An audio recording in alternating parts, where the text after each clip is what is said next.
Hi, Warren, and thanks for coming in on a 1967 rotary phone. I think you got there. Yes, I keep it in my shoe. So, me and Nima wanted to talk to you about the intricacies of what's going on between the Federal Reserve and the U.S. Treasury when it comes to deficit spending, because I, at least, have been reading Randall Wray's primer on modern money theory. And on page 98, he goes over a list of steps of the players involved in deficit spending. And it is so convoluted and technical, I can't get up from down from what's going on here. And I spoke with Nima to try to see if we could figure out to make sense of it. And I think we kind of sort of got it, but I was wondering if you could help us translate it into English. Okay. So do you have a specific question? Because I haven't read it. Okay, yeah. So he's got a list of 7 things here, where he goes. The Fed does this, and then the primary dealers do that, and the Treasury does this. I was wondering if we can go through those 7 steps and have you explain what's going on.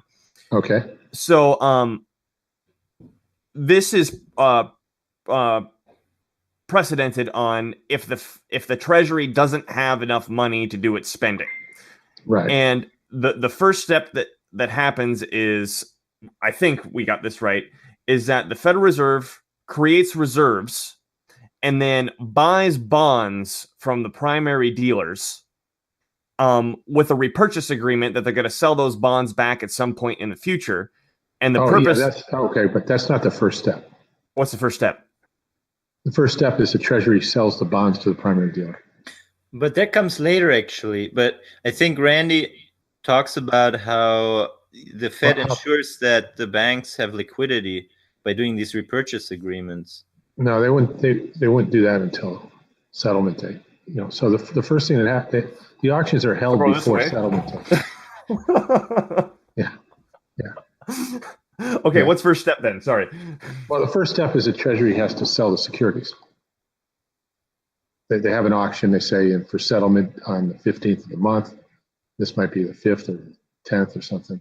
So for settlement next week, we're going to be auctioning off 20 billion 10-year notes. So they announced that they're selling these securities for settlement on the 15th of the month. Settlement means that's when you have to pay for them. Okay, so that's the first step. Second step is the dealers buy the bonds. They bid in the auction. It goes to the highest bidder, which is the lowest yield. So second step, first step, Treasury announces they're going to sell, and then they go to the primary dealers and they say, okay, well, and they sell them. Now, can you tell us who these primary dealers are and why they're there? Yeah, but should we do this later? Let's go through the steps first. Okay, cool. Just so you have it organized. Yeah. Okay. Write that question down so we don't forget it. Okay, so the first step is they sell the bonds. The primary dealers, they announce an auction. Then the primary dealers, they have the auction. And the auction closes at noon or something, and all the bids have to be in. And then they announce the results of the auction. The 20 billion were sold at an average yield of 2.94%. And they don't tell you which dealers bought them, but they'll just announce it. And the highest yield was 296, and the lowest was 293 or something, and that's it. So now the Treasury has sold these, and now on the 15th of the month, or whenever the settlement date is, usually the middle of the month, unless it's a Saturday or Sunday, these dealers have to pay for these bonds. And these dealers would be banks, let's say, your major banks or investment banks. They have to come up with a way to pay for these bonds. Okay, so one way they come up with the money is they sell the bonds to their clients, and then their clients have to come up with the money. So well, let's just take the simplest case where the primary dealers have to come up with the $20 billion, and they don't have it. Okay, now that would make the average person nervous if he just spent $20 billion to buy bonds and didn't have it, but these people aren't worried because there's a system in place here. So on settlement date, what they then do is they borrow the money, they borrow the $20 billion to pay for their bonds from the Federal Reserve. I'm writing down what you're saying here. So Yeah. the dealers So- borrow. So I'm on step 5, I think. Yeah. Dealers borrow bonds. It might be step 3. Number 1, the Oh, Treasury offers the bonds for sale. Number 2, the dealers buy the bonds. and number 3, The dealers borrow bonds. borrow the money to pay for the bonds. It's like if you buy a house and you don't have any money, you got to go out and borrow the money to pay for it. Get a mortgage.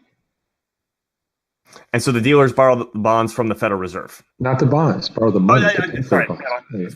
Borrow the money to pay for the bonds from the Federal Reserve, and the Federal Reserve lends them the money. And they get that money simply by marking their account up. Yeah. The Fed lends. When the Fed lends you money, they mark up your account. Right. And this is essentially where the money gets created. The step where the money gets created in this deficit spending. Yeah, you could say that. Assembly line, right? Yeah. So now the dealers have the $20 billion in their account to pay for the bonds because they just borrowed it from the Fed, right? Mm-hmm. Now, why would the Fed lend them $20 billion? What do they have for collateral? How do they secure it? Well, they have the bonds they're buying from the Treasury.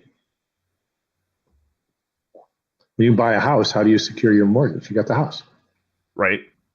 It all happens at once at the closing, right? Uh-huh. So at the closing, you buy your house.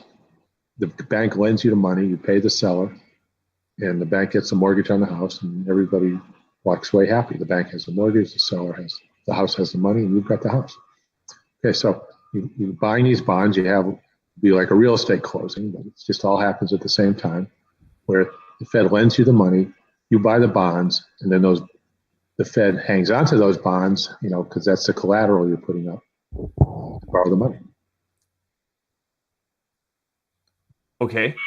Then the Treasury has its money at that point. Yeah. No, what does that mean operationally? The Fed debits your account for the dealers for $20 billion, takes $20 billion out of the deal. It credits the dealer's account with $20 billion. It lends them the money. It then debits it, gets it back to zero. So the dealers don't have the money anymore because they're paying for the bonds. They borrowed the money to be able to pay for the bonds. And then it credits the Treasury's account with $20 billion. And the Fed hangs on to the $20 billion of securities as collateral for the $20 billion the dealers now owe the Fed. And then does the repurchase agreement come in after this? That is okay. When you borrow money at its elemental level, you're securing it with a house or anything else or bonds, in its most primitive, fundamental understanding is that it's a repurchase agreement. And so the way they borrow money is they sell the bonds to the Fed with the agreement to buy them back the next day. Mm-hmm. There'll be a one-day repurchase agreement. That's exactly the same as borrowing the money from the Fed, saying you're going to pay it back the next day. You can borrow money as a loan, or you can do it as a buy-sell agreement. You can do that with anything, not just bonds. So I think let's say you're buying a car from me. You have a car and you want to borrow money against your car. I can say, okay, look, I'll buy your car from you for $10,000, and then you've got to buy it back from me a week later for $10,000 plus interest. Right? That way, I own the car for the week until you pay me the money. That's called a repurchase agreement. Mm-hmm. Okay. If I do a loan, I give you the money and you have to pay me back in a week, and I take a lien on your car, so I have the right to sell it if you don't pay me back. It's the same thing. Got it. Okay.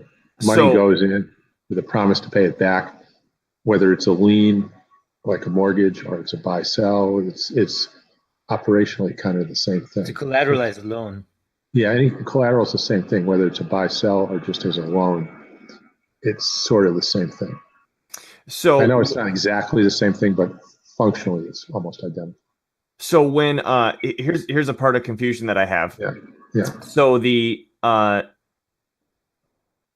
in order for the assuming they can't find the money from other sources, the primary dealers, in order to participate in this auction, they borrow money from the Fed, and they collateralize it with their bonds. Yes, and that's called a repurchase agreement. Right, and then they do it as a buy-sell rather than as a loan. They word it. The wording is a buy-sell wording rather than a loan wording. The wording says, I'll sell you my bonds today and I'll buy them back tomorrow, rather than I'll borrow the money today and pay it back tomorrow. It means it's the same thing. I got it. Now, the reserves then leave the primary dealers and it goes to the Treasury because they buy the Treasury's bonds. Right. Now, then the primary dealers the next day have to buy the bonds back from the Federal Reserve, but they just drain the reserves, sending it to the Treasury. Where do they get the reserves from to buy Well, if they haven't sold the bonds to somebody else by then, they do another loan for another day. Okay. They just renew it every day. Got it. And then, in the book, once the Treasury gets the reserves, Ray mentions something about tax and loan accounts. Yeah. Are those important for the sake of this discussion? No, that would be something you add on where the Treasury would be using a commercial bank instead of its Fed account. It can use a commercial bank account. The tax and loan accounts are just Treasury accounts of a commercial bank. So they might go to Bank of America and open up an account just like you do what I do. Okay. Those are called tax and loan accounts. So what they do with those is it makes it easier for people to pay taxes if the Treasury accepts them at Bank of America and has an account there, or at JP Morgan and has an account there. So if the Treasury has a tax and loan account at JP Morgan and you got to pay your taxes, you can have them. You just credit their account at JP Morgan, then they will shift that money back to their account at the Fed periodically. So they don't use it for spending. They don't use them for spending. They just use them for tax payment. Okay. And it reduces the number of transactions in the Fed's accounts, and so it makes it easier for the Fed to operate because their accounts aren't going up and down all the time. They let the commercial banks take some of that load. Got it. But in the course of deficit spending, it's not really an important step. No, not to understand it. No, it would be. Okay. It would be. Yeah. Mm-hmm. So now that we got all the steps here, I think there was just 4. Yeah. The fourth one being simply the Treasury spends the money. Yeah, and then they debit the Treasury's account and credit the accounts of the other banks. And notice those are all new balances that weren't there before. Right. And so Treasury deficit spending adds net financial assets, and there they are. So here's the part that I'd really like to dissect. Yeah. Is that if you look at any single one of these steps, it's easy to get confused and say, okay, look, it's simply a private transaction. And now we have private transactions governing the government. Whereas, except the Fed is an agent of the government. It's a government agency controlled by the Federal Reserve Act of Congress down to the last decimal point. All the profits go to the Treasury. There's nothing private about it. So then I would come back with, if this is all government agencies, why do we have these primary dealers? Right, because there's a concern that Congress has not given the Fed, its agent, the authority to allow the Treasury to run an overdraft in its account. The Fed can't borrow from the Treasury can't borrow from the Fed. So if the Treasury can't sell these bonds to the dealers or anybody else, then it can't spend. Not operationally, but as orders from Congress to the Fed saying, don't let these guys spend if they can't borrow. And so they've gotten around that with the primary dealer system. And so the primary dealers are required to participate in the auction, maintain market share, or else they'll be dropped as primary dealers. And so you might ask, why do they care? And the answer is because clients the largest clients in the country, the world, will deal only with primary dealers. They don't want to deal with middlemen. They want to go right to the primary dealers who are dealing with the Fed. And so if you don't maintain your good standing with the Fed as a primary dealer and you get dropped, you're going to lose all your major clients. And so they go through this whole thing and they bid in every auction and they compete with each other for market share so they don't get dropped. And in the process, they wind up getting lower yields on Treasury securities than they could just on regular deposits because of the need to maintain a primary dealership. It's a very clever system set up by the Treasury to get its bonds sold at more than competitive yields. And so these primary dealers don't want to lose their clients. Right. And as far as I'm able to tell, the only reason the clients want to deal with these primary dealers is it seems to be just kind of a status thing. Yeah, well, their prices are probably a little bit better for a large size because of their access to the Federal Reserve and their liquidity and everything else. So there's certainly, in my experience, you always got your best prices from primary dealers. And so you want to do that anyway. I see. And then you mentioned that, so as a primary dealer, there's some sort of level of certification or something that you have to do to become a primary dealer. And once you are one, you have a requirement to participate in a certain amount of the market share. Did I get that right? Yes. Right. So you might have to keep there are 20 primary dealers. You might have a requirement to have 5% market share, something like that. Because I've heard this concern, which is, this whole system is predicated on the fact that these primary dealers participate. What if all of them woke up one day and said, you know what, I'm not going to participate? You're saying that wouldn't happen because then they immediately lose all their business. Yeah, well, number one, it's never happened. It's never even been close. There have been occasional failed auctions I heard about, but if they held an auction at Saturday at 3 a.m. or something, they probably won't wake everybody up and get the bonds sold. But they just hold another one shortly afterwards, and the bonds all get sold. Now, worst case, the Treasury goes back to Congress and says, you got to waive this rule so we can have an overdraft at the Fed. It's not a big deal. There's no operational problem. It's just a blockage that Congress has put in, kind of like the debt ceiling is a blockage that Congress put in. And it was done under the gold standards somehow to protect our gold supply. So it's all moot anyway. It's all a big anachronism. So would you, as a policy recommendation, would you even recommend, or maybe it's not even worth bothering with, just getting rid of these primary dealers and allowing the Treasury to have an overdraft account with the Fed? Oh, sure.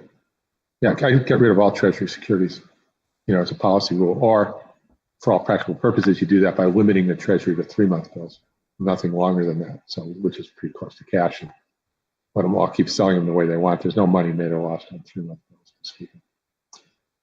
And that doesn't require any change in institutional structure. So I'm trying to ask the most pointed question I can find.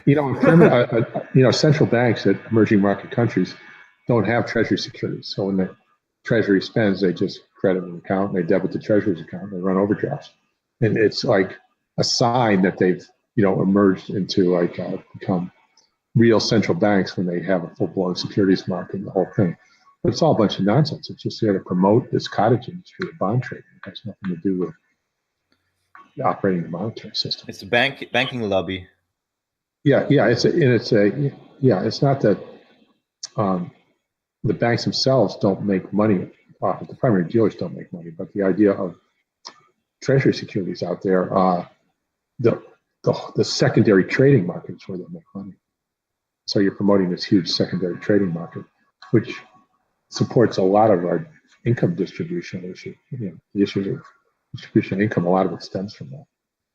Those guys are all making serious money trading Treasury securities. Well, plus the people just holding the Treasury, people just holding the Treasury securities have a guaranteed basic income essentially. Yeah, but if they held, balances at the Fed and they still wanted to support their interest rate at 2% or whatever it was, they'd earn it through interest on reserves at the Fed.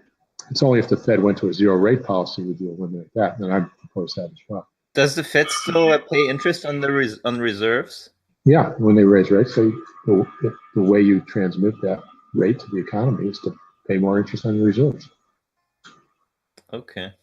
I thought that wasn't there something new introduced during the financial crisis where they didn't used to pay interest on reserves. Right. But there didn't used to be any reserves. The banks used to all be in deficit. Reserves had negative balances. And then they would hold short-term treasuries instead, I guess. Well, the policy rate was set by lending to the banking system, which was kept short reserves. So you'd set the policy rate by how much you charge them for the few extra reserves they needed. Mm-hmm. Now with excess reserves, you have to set the policy rate by paying interest on those excess reserves. Interesting.